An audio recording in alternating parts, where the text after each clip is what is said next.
Hola a todos, gracias a la Universidad de Piura por la invitación. Yo soy Michelle y él es Rafael, que somos oficina y yo no soy nueva. Trabajamos juntos desde el 2009 y bueno, los dos tenemos arquitectura, pero él además tiene una especialización en paisaje. Y eso nos ha llevado mucho a desarrollar proyectos también en el espacio público. Como comentar sobre la idea de lo que entendemos por público, ¿ya? Podemos tratar de entender rápidamente lo público, ¿no es cierto?, como lo que no es privado, ¿ya? Pero no es tan simple. Si miren en esa fotografía todos los límites que vemos, que son las rejas de las casas de un barrio muy pobre en Santiago de Chile, todo lo que está detrás de eso, ¿no es cierto?, tendemos a pensar de que es privado, pero eso no hace que la calle sea un espacio público. Pero una pendiente de 2%, una superficie impermeable, un poco de agua de un grifo roto o abierto a propósito, lejos, ¿no es cierto?, el calor de la temperatura del verano, ¿ya? Sin pendiente eso sería un desastre, estaría la gente inundada, ¿no es cierto? Trajes de baño, ¿no es cierto? Y una calle donde no pasan los carros porque quizás es un barrio de vivienda social donde la calle es muy poco ancha, entonces no está conectada al resto de la ciudad, está desconectada. O sea, es una marginalidad positiva en esa situación. La convierten en un lugar activado. Y como está activado, es un lugar donde te puedes encontrar con el otro. Esa es la definición de público a la que queremos como centrarnos. Un espacio público es un lugar donde te puedes encontrar con el otro, entendiendo el otro como persona, o con lo otro, entendiendo lo otro como una realidad distinta a la tuya, unos problemas distintos a los tuyos. Y como somos buenos miembros de nuestra generación, una de nuestras Biblias, ¿no es cierto?, era el diccionario Metápolis de Actar. Entonces, cuando uno dice un espacio que no es privado, no es público, habrían dos actividades que creemos que son fundamentales de realizar en el espacio para convertirlo en público. Una es generar accesibilidad. Accesibilidad quiere decir que se trate de un espacio en el que pueden entrar todos los que tienen que entrar, ¿ya? Y eso significa que nuestra cabeza como proyectistas tiene que ser sumamente amplia, ¿ya? Tener capacidad como de incluir, es un espacio inclusivo, ¿ya? Y dos, ¿ya?, es un espacio activado, que tiene mucho que ver con lo que planteaba Mariana desde la perspectiva del urbanismo, que es de las fachadas llenas de actividad, ¿no es cierto? Y de actividad ojalá mezclada. Pero en esta perspectiva, y quizás por el camino que ha tomado la oficina, está visto no tanto desde la perspectiva del urbanismo, sino que de la perspectiva casi que del paisaje, que tiene que ver con entender la arquitectura en su capacidad de activación vital. O sea, ¿cómo puede nuestra arquitectura, estas cosas como materiales, ¿no es cierto?, y normalmente inertes los materiales con los que trabajamos, con excepción de las plantas y lo vegetal, hacer actividad en lo vivo, que es lo que va a habitar? Y algunas cosas, algunas como observaciones importantes en una escuela de arquitectura contemporánea. ¿Por qué no somos arquitectura clásica, no es cierto? Porque no nos importa, ¿no es cierto?, si el de más a la derecha se movió y degeneró la figura, ¿no es cierto? Como decía un profesor de mi facultad, el gran problema de la simetría es que trabajas la mitad, pero te equivocas el doble. Si te equivocas en un lado, te equivocaste en el otro también. Entonces, la visión, por ejemplo, del espacio público, veamos que esta es una ocupación del espacio público. La ocupación del espacio público clásica tiene que ver con la formación de una figura, ¿no es cierto?, donde cada parte no es importante. Las partes son importantes por la composición de un total. Pero ojo que tampoco somos, creo, arquitectos modernos. El modernismo pasó. Entonces, queda la pregunta de qué somos, si el modernismo, si se dan cuenta, es un espacio que se parece muchísimo al plan de la Ville Radieuse de Le Corbusier, ¿no es cierto?, con los edificios perfectamente ventilados, distanciados, ¿no es cierto?, llenos de aire, de luz, pero si se fijan bien, de esta imagen de la película el año pasado en Marienbad, las personas están donde tienen que estar, no están caminando por el Graz, están correctamente vestidas, ¿no es cierto? No libremente vestidas, sino que correctamente vestidas, caminando por el lugar que les corresponde. Un lugar magnífico, pero es el lugar que les corresponde. Posición, el orden moderno. Esto es lo que entendemos por contemporáneo en arquitectura. Y es disposición y orden avanzado. Volvamos a las cosas que hemos planteado anteriormente. Este edificio o esta arquitectura entendida como dispositivo, ¿tiene acaso una manera correcta de ser usada? Cualquiera de ustedes podría decir, para eso no sirve una reja, ¿no es cierto? Pero evidentemente es una reja de madera, donde esas puntas no hieren, esas puntas no pretenden hacerte un hueco si te caes encima, ¿no es cierto? Es fácil de escalar, tiene elementos que están justo a la altura en que tú levantas el pie y te subes, ¿no es cierto? Es de un material fácil al tacto, ¿no es cierto?, que permite incluso caminar encima. Caben todos, cabe el chancón de la clase y cabe el distraído de la clase, ¿no es cierto? Cabe el que tiene un pie más corto, ¿no es cierto?, y el que tiene un pie más largo. Cabe el que está completamente metido en el juego y el que está aburrido pensando, Dios, ¿por qué no nos vamos a jugar a otro lado? ¿Se entiende? Inclusión, activación. Quizás esta es como la frase es como la frase centro de mi tesis y quizás la frase que más nos da vuelta, digamos, en la cabeza y es lo que ojalá quiero que les quede, o queremos que les quede de la exposición de los proyectos, que es lo que tratamos de hacer en el foro. Y es divertido. Mariana expone muy desde la visión del urbanismo, nosotros exponemos muy de la visión del paisaje, pero es muy lindo cómo se encuentran esas dos visiones. La creencia de que el paisaje tiene la capacidad de articular críticamente los programas metafísicos y políticos que operan en una determinada sociedad. Que la arquitectura del paisaje no es un simple reflejo de la cultura, sino más bien un instrumento activo en la configuración de la cultura moderna. Fíjense lo que dice. El paisaje reestructura el territorio no solo a causa de sus características físicas experienciales, sino también de su contenido eitético, su capacidad de contener y expresar ideas y de esta manera comprometer la mente. ¿Qué quiere decir?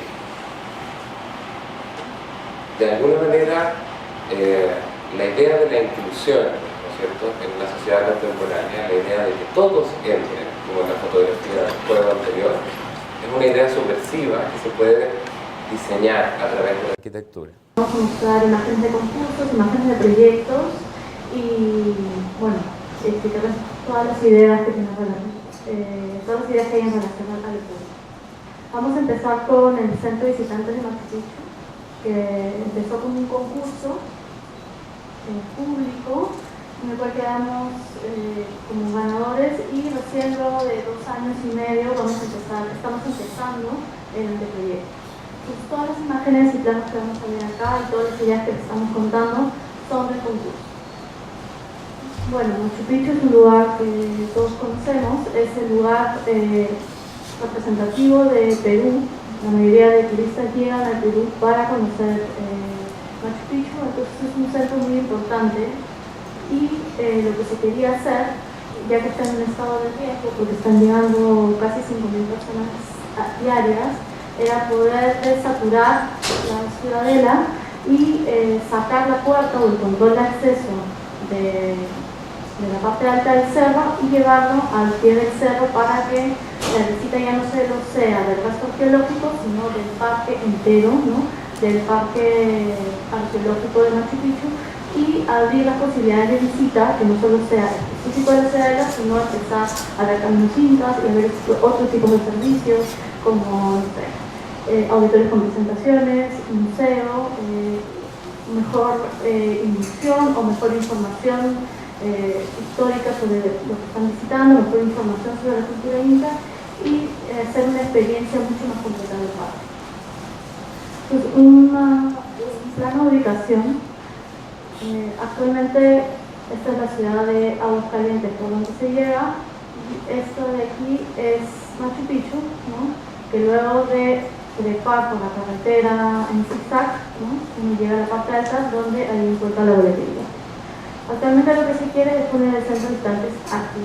agua del río, ¿no? Y sería el punto de acceso ante nosotros. La idea base de nuestra propuesta para el concurso es que toda la experiencia de la yacta o ciudadela de Machu Picchu es una experiencia al exterior. Y de alguna manera esa experiencia al exterior es la que abre un montón de preguntas extrañas, ¿no es cierto?, de no poder ver ningún lugar que se haya conservado con su techo de madera. O sea, la gran como ausencia en el mundo inca son los techos de madera, no queda ni uno de los techos incas de madera. Entonces, básicamente la idea fue, como no te puedes comparar a Machu Picchu, puedes hacer un contrapunto. O sea, si Machu Picchu quizás es uno de los exteriores más magníficos, ¿por qué no crear ese interior fantasma, ¿no es cierto?, que nos imaginamos cuando vemos esos testeros o hastiales, que incluso es divertido, porque este es un dibujo de Sisa, y Sisa dibuja el techo, pero ese techo no existe.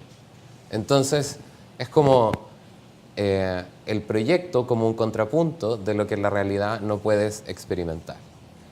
Y el proyecto finalmente, además de ser la cosa, se convertía en lugar, ¿no?, de donde se iban a recibir y alojar a estos 5.000 turistas diarios que iban a dar vueltas, y tenía que ser un gran espacio. Entonces pensamos en estos grandes techos, ¿no?, de cobijo precisamente, que después de estar 2 horas en la parte alta pudiera llegar a un lugar completamente abierto, ¿no?, a estar simplemente. Pero primera cosa importante, una opción, y muchos de los participantes lo plantearon, era hacer un gran edificio. Pero ¿cuál es el problema? Machu Picchu no es un edificio, es una ciudadela. ¿Con cuántos edificios haces un pueblito? Esa fue nuestra primera pregunta. Entonces dijimos, con 3 casitas haces un pueblito, 3 vecinos, ¿no es cierto? Es lo mínimo. Y entre los 3 vecinos haces una plaza, o sea, defines espacio público. Es muy distinto el exterior de un edificio a la plaza de un pueblito. Entonces, nos parecía que era fundamental que la experiencia, si bien era distinta porque era interior, tuviera una resemblanza, ¿no es cierto?, de poblado, el poblado más pequeño que puedes poner a una distancia. Igual esa estrategia, ¿no?, de tratar de construir una mini población, era también una estrategia que respondía a lo que teníamos a nivel de territorio, porque topográficamente esto estaba en una ladera que además estaba contenida por una serie de muros incas que nos acortaban el espacio de intervención, entonces no se podía poner un gran edificio. Entonces aprovechamos estas andenerías para hacer unas plazas de distintos niveles. Y acá se ve, este es el primer edificio, el segundo y el tercero.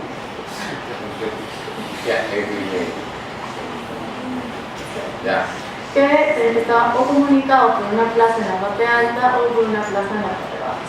Vamos a ver. Ya. Esta es entonces, a nuestro juicio, del concurso, la primera visual que tú tendrías al llegar al proyecto. Ves el proyecto desde arriba y desde los techos, ¿cierto? Pero una de las cosas que nos parecía fundamental es que tu entrada fuera una entrada que marcara más ese contrapunto de exterior-interior.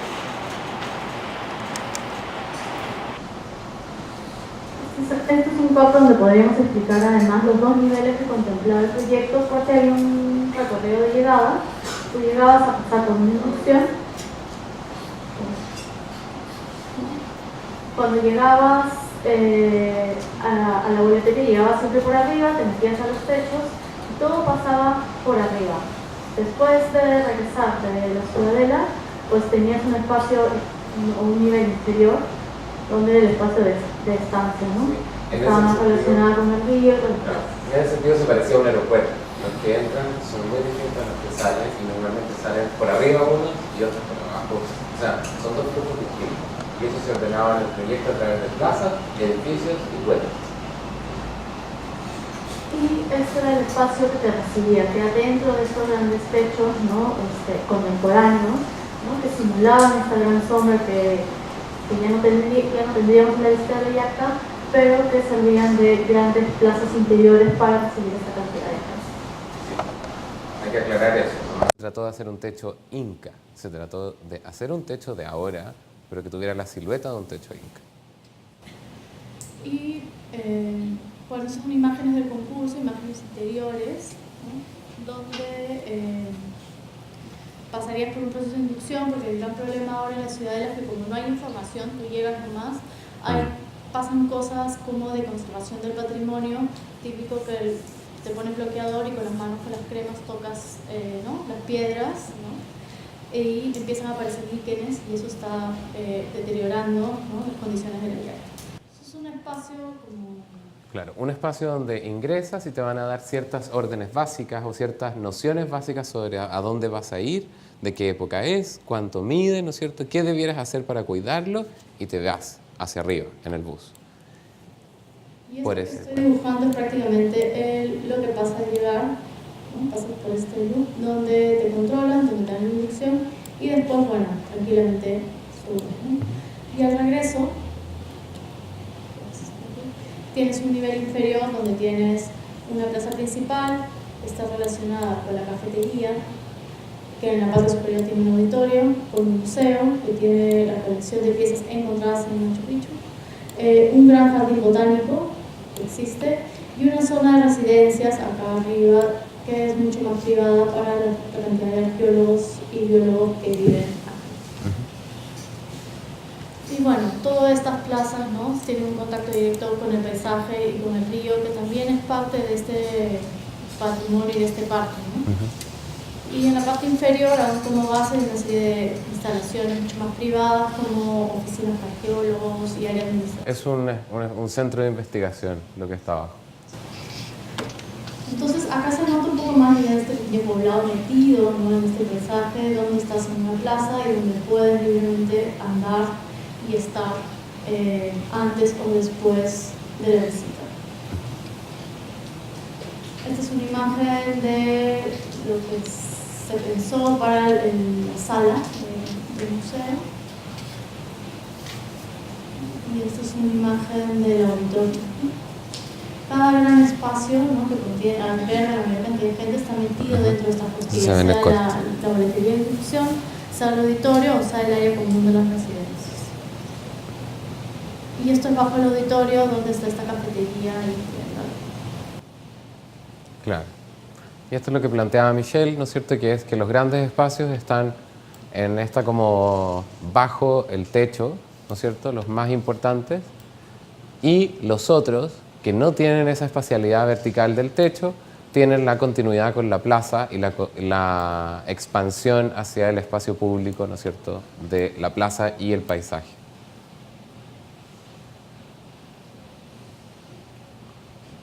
Y esta era otra de las imágenes del concurso.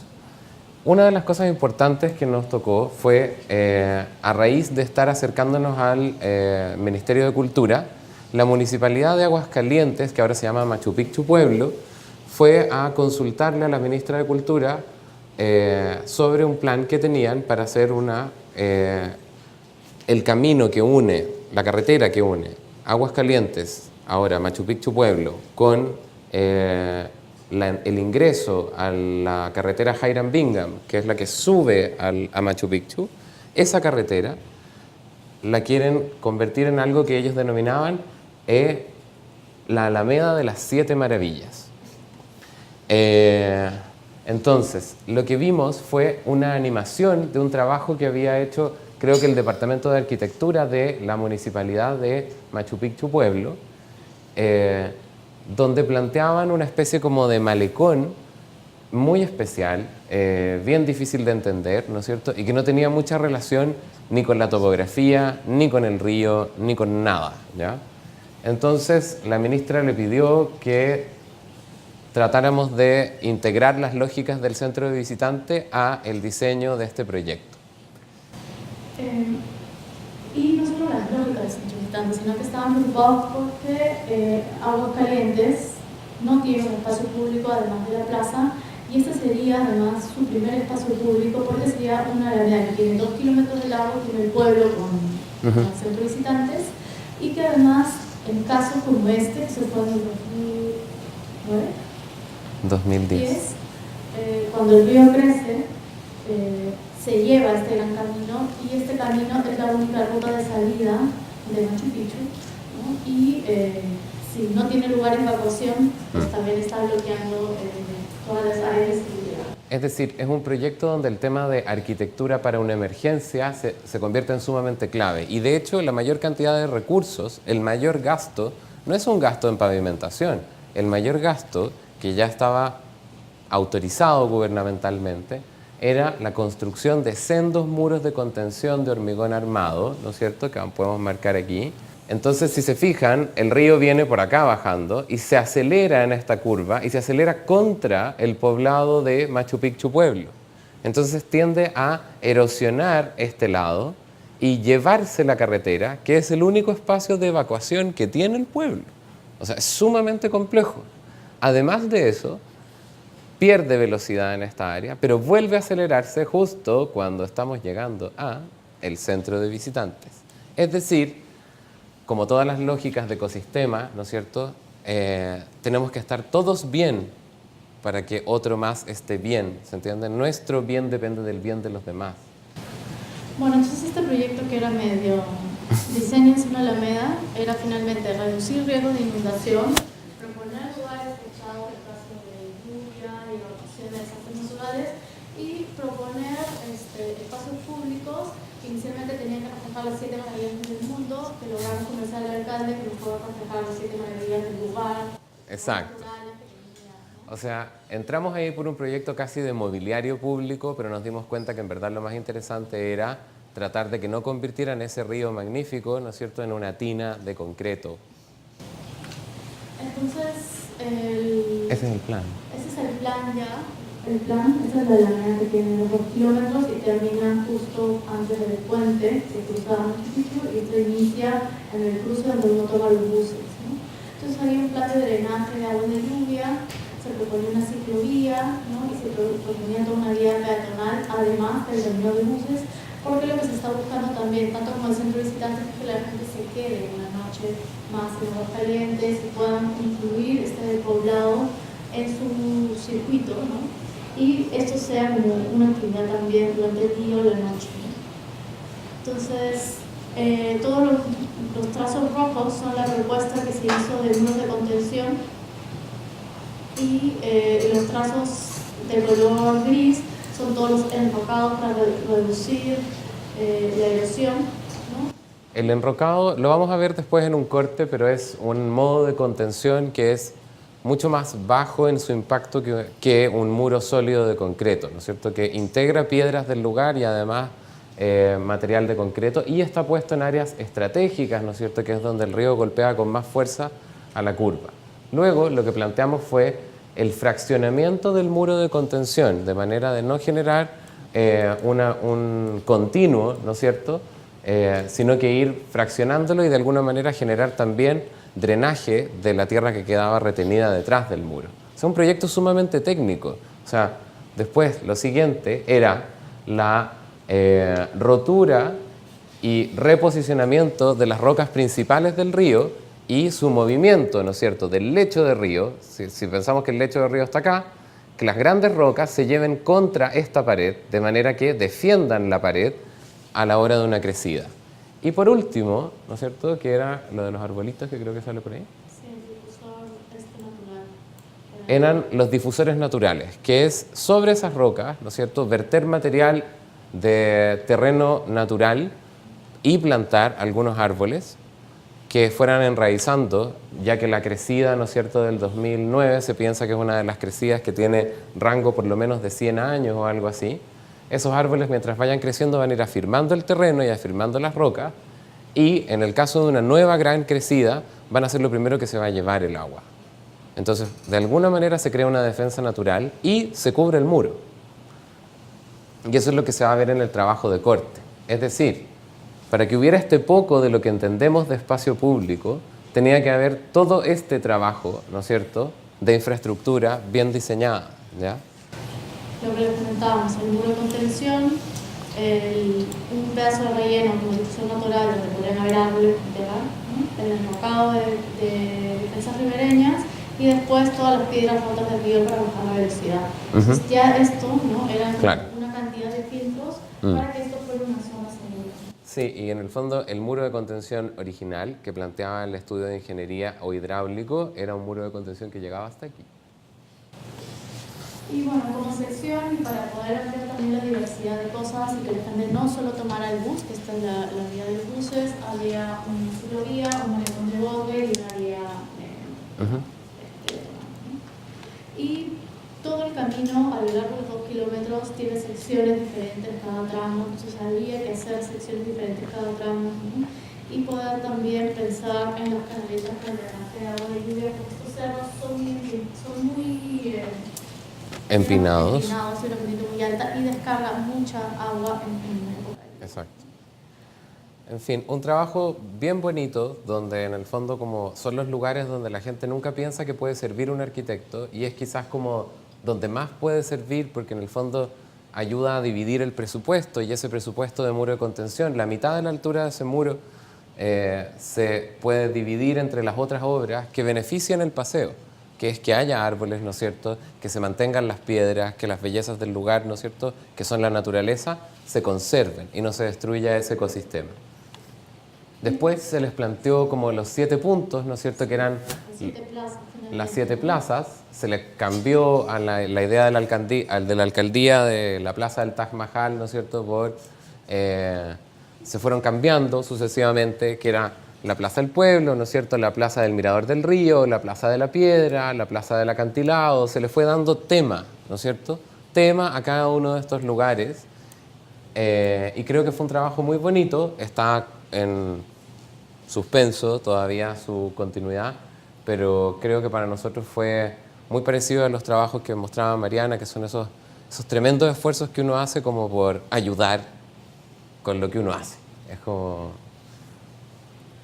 Y aquí unos planos, bueno, no se ve tan bien, no se ve tanto, pero de las plazas y del detalle, ¿no? Y de la separación de vías y de las canaletas y como todas las capas que tiene el espacio público, que son más de los que uno cree, ¿no? Donde se va resolviendo a detalle cada sección. Bueno, esta es una de las plazas más cercanas al pueblo, una de las más urbanas, ¿no? Hay una pequeña sección donde se separa completamente lo vial con un colchón verde y después hay un mirador específico hacia el río, ¿no? Donde el paisaje además, que uno siempre lo hace en bus y nunca a pie, es muy impresionante y no se nota. Claro, pero por ejemplo donde el diseño de estos límites que son canaleta, sumidero, límite vehicular, pero al mismo tiempo permiten que cuando no hay un vehículo, esto es todo espacio público, ¿no es cierto? Es todo digno, digamos. El diseño de esos elementos es algo que la oficina se ha tomado súper en serio. No se ve nada, se ve como todo blanco. No importa, pero avanza. Muy resalto. Estos son los muros de contención es que no se ve estaban seccionados. Nada. Lo que le llamamos la Plaza de la Cantera, porque más fuimos a visitarlo, caminamos varias veces, ¿no? Y tiene acá un corte de donde sacaban piedra, ¿no? Entonces tienes una roca impresionante, ¿no? La sección de este punto, ¿no? Y ese es el paisaje tal cual es, ¿no? Y una roca por donde drena agua. Es decir, hay una especie como de manejo técnico, ¿no es cierto?, de la naturaleza en su interacción con las personas. Luego, un proyecto que estaba amarrado al tema del concurso, que era un nuevo acceso para la ciudadela inca de Machu Picchu. Ah, era una salida, claro. Bueno, nosotros queríamos que además fuera un nuevo acceso, pero actualmente, y ahí está una foto bonita, ¿no es cierto?, que muestra el ingreso a Machu Picchu. El único punto de ingreso es ese punto. Bueno, hay uno más arriba que es del Camino Inca, pero está este punto de ingreso que es el principal, al que llega la gente de los buses, y se entra por una zona lateral de la ciudadela. Se creó este andén de piedra y tierra, ¿no es cierto?, que rompe con una de las murallas defensivas inicialmente o de límite que tenía la ciudad, ¿ya? Ese acceso no existía, o sea, ese acceso se construyó luego del descubrimiento de la ciudad. Y es un andén que debe tener más o menos 3 metros de ancho y por ahí entran y salen, ¿no? Estos casi 5.000 turistas diarios, ¿no? Y entonces no es muy seguro. En su punto más angosto tiene 1,20 metros. Y lo que quiere el Ministerio de Cultura, ¿no? En este caso siempre, ¿no?, conversamos con la Dirección de Cultura de Cusco, era poder hacer un puente, ¿no?, que al final del recorrido te pudiera conectar directamente con esta plaza de buses. Claro. O sea, lo que le decían la rampa puente, así lo llamaban. Pero en verdad lo que habían planteado, el estudio de ingeniería inicial, lo que había planteado era, se fijan, acá están las dos vías, ¿no es cierto? Los buses te dejan por acá, tú subes esta escalera, acá te cobran el ticket normalmente, acá hay unos baños y un kiosquito, y por aquí ingresan y salen, ¿no es cierto?, aproximadamente, a ver, serán 4.500 personas, ¿ya? Entonces, lo que se planteaba era, en el estudio, vuelve uno atrás, en el estudio de ingeniería, lo que se planteaba era, a este punto, que es el punto de salida de Machu Picchu, construir una especie como de andamio de estructura metálica que iba a acompañar este paseo ya existente. Entonces, en el minuto en que nos hablan, nosotros decimos, pero esto está mucho más fácil, pues, o sea, rampa, puente. Y esto no sabemos que se tiene que unir, ¿no? Esta es la foto satelital y era desde este nivel de la ciudadela hasta este punto de acá, donde ahí se ve chiquitito un techito, esta es el punto de llegada. Entonces, también había un criterio, como un criterio arqueológico. Si vas a hacer algo nuevo, se fijan acá, esto es lo que se construyó, ¿no es cierto?, después del redescubrimiento de la ciudadela, ¿no es cierto?, y por los trabajos de arqueología. Se construyó un muro de piedra que no es inca, que está al lado de todos estos muros incas, ¿no es cierto? Y esto es lo que se podría llamar una especie de falso histórico de alguna manera. O sea, es la pretensión de hacer algo que se parezca a algo antiguo, pero que no lo es. Entonces, de la Carta de Venecia, ¿no es cierto?, de conservación, como oficina dijimos, bueno, si vamos a poner algo nuevo, vamos a poner algo que se note que es distinto, pero queríamos que fuera algo que también conversara, ¿no es cierto?, con la ciudadela. Entonces, esto es lo que se propuso. Acá hay un muro inca que existe, que no se puede tocar, ¿no? O sea, por lo tanto no nos podíamos anclar a este lugar, porque no se podía caer en la piedra, no podíamos anclarnos a nada. O sea, no podíamos poner ninguna cimentación ni hacer ningún hueco al lado de este muro. No solo al lado, sino tampoco cerca. Claro. Y además acá hay un mini acantiladito, ¿eh? O sea, es peor todavía. Este es el, bueno, así lo hemos dicho, este es el camino actual, ¿no? Y esto era lo que proponíamos como rampa puente, ¿no?, donde es un terreno coluvial, ¿no?, que se puede hacer una caída fuerte del terreno.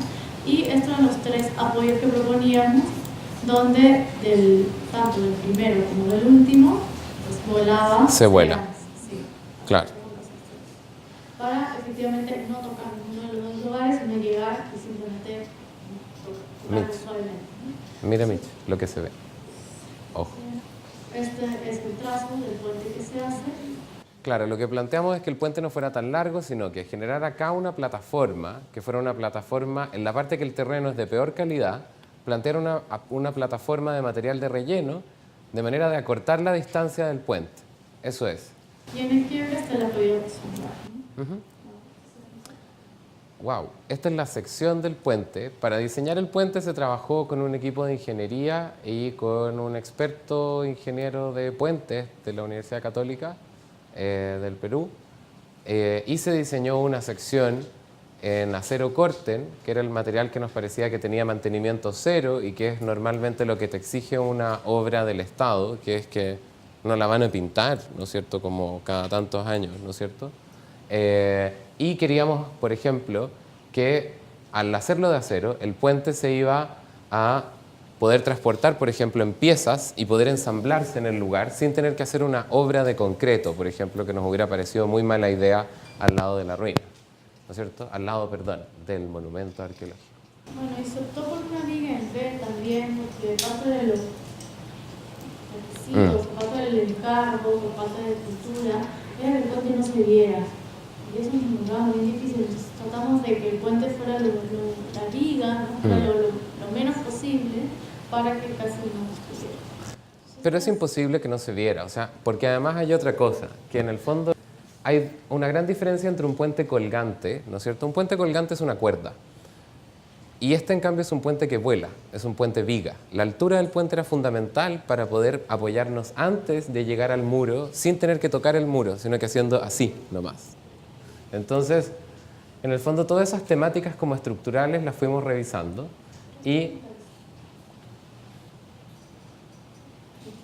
bueno, acá hay algunos de los dibujos. En verdad se ven muy poco de los dibujos, son como bien sutiles. Son las elevaciones, ¿no es cierto?, que componen un lugar de corte y muestran al mismo tiempo los apoyos. Finalmente el puente se diseñó como una especie de dos pistolas, digamos, o sea, tiene dos. Dibuja una pistola, perfecto. Es como esas armas recortadas de la cárcel, ¿no es cierto?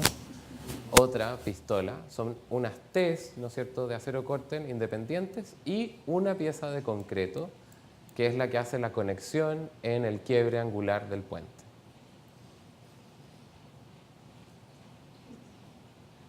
Y se hicieron varias pruebas, no estaba tan claro, lo querían más transparente, lo querían más sólido, les daba miedo, no les daba miedo, o sea, en fin. Es todo un tema trabajar estas temáticas, pero es sumamente importante meter como diseño en estos lugares para poder generar, por ejemplo, como obras que tengan el peso necesario, digamos, el peso necesario. Al final no han hecho un andén nuevo, han hecho otro de estos muros, pero más abajo. Exacto. Lo divertido es que con el paso del tiempo quizás ya no nos vamos a dar ni cuenta, pero en el fondo hay una cosa como, es importante decirlo en una universidad, o sea, hay una cosa de la disciplina, ¿no es cierto?, con engañar y hacer un andén de mentira que entra por una entrada que no era la entrada de la ciudadela. Hay una cosa sumamente seria, digamos. Pero bueno, es una decisión.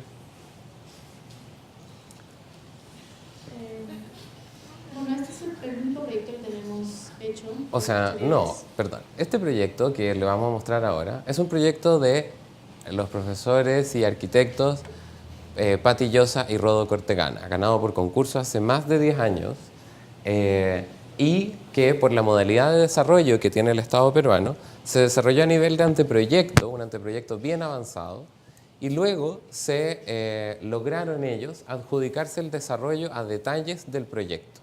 En ese minuto, Rodo y Pati, tomando una decisión sumamente generosa de su parte, decidieron no ampliar su oficina, o sea, no contratar más gente, sino que contratar a otra oficina para que desarrollara una parte del proyecto. Y nos llamaron a nosotros para que desarrolláramos dos cosas. La situación del proyecto es en este punto. Aquí es donde se va a construir el futuro Museo Muna, ¿no es cierto? Entonces, esta es la pirámide del Sol, Inca, y este es el sitio, digamos, prioritario de Pachacamac, ¿ya? Este sitio de atrás es lo que se considera parte del santuario arqueológico. ¿No suena? No suena. Bueno. Este sitio de atrás es parte del santuario arqueológico, pero no es la zona de templos, ¿no es cierto?, sino que es lo que se suponía que eran las zonas de viviendas, las zonas de campamentos de los visitantes y peregrinos al santuario de Pachacamac. Entonces, si se fijan, acá hay un cambio de nivel. Acá está el Urpihuachac, que es el templo de las vírgenes, ¿no es cierto? Y en esta zona donde no solo hay un cambio de nivel, sino que aflora la napa freática, ¿ya? O sea, empieza a aparecer vida verde, ¿no es cierto?, lagunas, ¿no es cierto?, aquí, se ubica el Museo de Sitio de Pachacamac. Este es una vista 3D, ¿no es cierto?, que corresponde al proyecto en el estado en que nosotros entramos a participar y colaborar con el equipo de los arquitectos diseñadores, ¿ya? Rodo y Pati.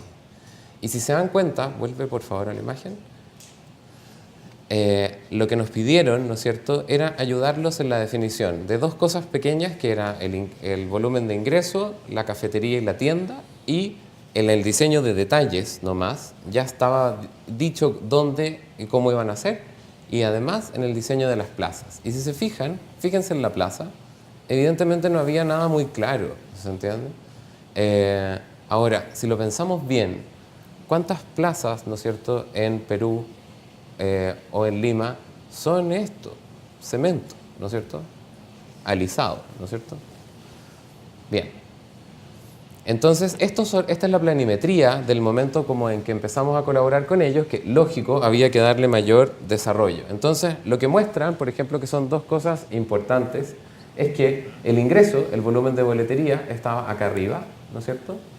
Y además, el corte, ¿no es cierto?, de esta plaza estaba definido, pero a nuestro juicio había que darle una vueltita más. Y además había una propuesta de que acá hubiera árboles, ¿no es cierto?, en la plaza. Pero no, tampoco estaba tan claro cómo iban a poder crecer estos árboles, considerando que arqueológicamente hablando no está permitido regar en este lugar porque se puede infiltrar la napa aquí, perdón, se puede infiltrar el monumento. O sea, se puede humedecer, por ejemplo, entierros o piezas arqueológicas que estén cerca. Para terminar de ubicarnos en el entorno, esta es la boletería que teníamos que detallar. Acá debajo está la tienda y acá debajo está el restaurante y la cafetería. Ambos quedaban a este espacio público. Todo queda en este espacio público acá. Bueno, y tenemos todos los exteriores y todas las piezas, ¿no? En fin, avancemos para mostrar. La idea básica como del proyecto era que lo natural en este lugar seco, ¿no es cierto? Estos son troncos de madera transportados por río y esta es una escultura de Richard Long. Y la idea era eso, o sea, que de alguna manera lo natural, este es el plano final, este es el plano actual del museo. Primero, como esto es una colaboración, o sea, como colaboradores también les planteamos a Rodi y Patti por qué no ponen esa boletería acá, por qué no la ponen acá, y el proyecto se genera solo en un solo lado, ¿no es cierto? Y se refuerza mucho más lo que ustedes quieren plantear. Entonces, primero, colaborar es para ayudar, ¿no es cierto? Como para ayudar al otro en que su proyecto sea lo mejor, incluso dentro de lo que él se lo imaginó. Y todos los materiales verdes, que es lo que se ve acá, son muy pocos, ¿no es cierto? Porque el proyecto está en esta transición del valle, ¿no es cierto?, hacia la duna o el desierto, y están puestos en una posición ligeramente torcida, como si el agua o la corriente los hubiera movido. Acá hay una foto de la construcción que muestra esta situación entre lo seco, ¿no es cierto?, y lo mojado, y se ve el trazado, un trazado complejo, ¿no es cierto?, del espacio público, que lo que plantea es, y fíjense acá, mira, raya ahí adentro, se fijan que adentro hay una banca, y volvemos hacia cómo partimos la charla. Nosotros decidimos deliberadamente, por ejemplo, dejar una banca de la plaza metida dentro del comedor, porque la idea era que tanto tienda, que es lo que se ve con tierra encima, ¿no es cierto?, como el comedor, fueran parte de la plaza. Entonces, que a pesar de que tuvieran puertas, ojalá tuvieran las puertas más grandes posibles para que cuando haya buen clima, ¿no es cierto?, la plaza es toda. No es que el interior y el exterior se diferencian, sino que la plaza está adentro y afuera. En ese sentido, como que lo consideramos una especie de espacio público subversivo, que rompe las barreras entre adentro y fuera. Los planos, también importante mostrarlo en una escuela de arquitectura, no es que uno va y le dice a un maestro pónmelo así, gíralo para allá, ¿no es cierto? No, o sea, cotas, ejes, ángulos, materiales, ¿ya? Y acá queremos dar también un poco a favor, porque todo esto que se ve como una sola plaza, ¿no?, en realidad esta es la tienda, ¿no? Entonces, el pavimento de la plaza entraba a la tienda, y este de aquí, que es la cafetería, esto que es la tienda y esto que es la cafetería. Entonces el pavimento de la plaza entraba a la cafetería y la banca entraba a la cafetería. Entonces, en realidad es un solo lugar. Y también temáticas de espacio público, o sea, ¿cómo se detiene a la gente? ¿Cómo le dices a alguien no pases? Lo normal es poner una reja, lo normal es poner una baranda. No, pusimos una banca para que la gente pudiera mirar a lo lejos. Y lo otro que hicimos, que son cosas tan pequeñas, pero debajo de esto se van a dar cuenta en el plano, pero no se nota, es muy delgado, hay 2 líneas de vigas, ¿se fijan? Y es porque la plaza, a diferencia de lo que uno normalmente conoce como una vereda, está volado todo el borde, de manera que quedara una sombra y que a las personas le quedara clarísimo que si se pasaban, se estaban pasando dentro de la huaca sin necesidad de ponerles una baranda, ¿ya?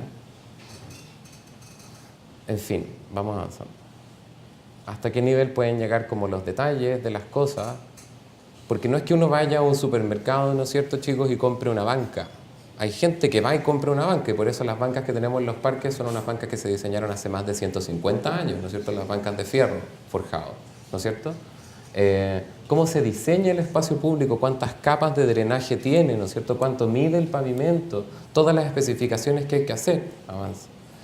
Fíjense la construcción. A diferencia de todas las plazas que conocemos, esta plaza está hecha con losetas. Eso permite que si llueve o si llegara a llover, la llovizna de Lima, que no es tan preocupante, ¿no es cierto?, esta agua va a infiltrar en el mismo piso y no nos va a generar unos cursos de agua que después no vamos a saber dónde poner, ¿ya? Después, los anclajes metálicos, ¿se fijan?, están limpiamente bajo tierra, cosa que tampoco se ve mucho en Perú, ¿no es cierto? Se ven las tuercas, ¿no es cierto?, se ven cosas que no tienen ninguna lógica. O sea, la gente los zapatos de nosotros no están a prueba de tuercas en el espacio público. Las tuercas se ponen abajo del pavimento. Y todo este borde, ustedes comprenderán que con el concreto de volar toda esta plaza, se podría haber construido una sala entera nueva. O sea, fue una tremenda inversión hacer eso con ese gesto, ¿no es cierto? 2, ¿cómo se hace una canaleta? ¿Un montón de fierritos? No, pues, o sea, se cubre una canaleta, se hace elegantemente, se hace de manera que no interrumpa la circulación, de manera que no te caigas con un zapato de taco, ¿no es cierto?, en la canaleta, ¿ya? El borde, ¿no es cierto?, suficiente barrera. Entonces, la gente no es tonta, no se va a tirar, ¿se fijan? Y cosas simples, ¿cómo se ilumina esa plaza? Toda la iluminación está en las barandas, en los pasamanos, ¿no es cierto?, y debajo de las bancas, para que no aparezcan unos postes, que de nuevo la idea, ¿y qué hago para iluminar la plaza? Ah, voy a comprar una luz. Y típico van y compran esa que es una rara que parece como platillo volador. Y ahí se empieza a ir al diablo la cosa, pues. Entonces, no, es como, para que eso se vea así de simple, ¿no es cierto?, tiene que ser sumamente complejo el dibujo de arquitectura y preciso, o sea, preciso realmente. La canaleta hundida, o sea, todo eso que no vemos está ahí porque está bien diseñado, ¿ya? Siguiente. Y ahí está la plaza, ¿no es cierto?, con esta vegetación súper simple, pero que ahora que ya no existe el límite que antes había en la construcción, permite generar esta como blend, ¿no es cierto?, esta mezcla entre lo verde de lo lejano y lo seco, ¿no es cierto?, de lo que tenemos a la izquierda. Las grandes puertas de madera, que en verdad todo ese muro es una puerta, de manera que en verano todo ese muro se abre y la tienda es de la plaza y la plaza es de la tienda, ¿no es cierto? Olvídense como lo en serio que nos tomamos a ayudarles a estos amigos de que el proyecto les quedara lo mejor posible. Finalmente, eso es como la vista lejana del proyecto, ¿no es cierto? El borde, el límite, esa limpieza, ¿no es cierto? La banca como un borde útil para mirar a lo lejos y nada. Y aquí vamos a terminar. ¿Sí? Se acabó. No, se acabó. Fin. Ya.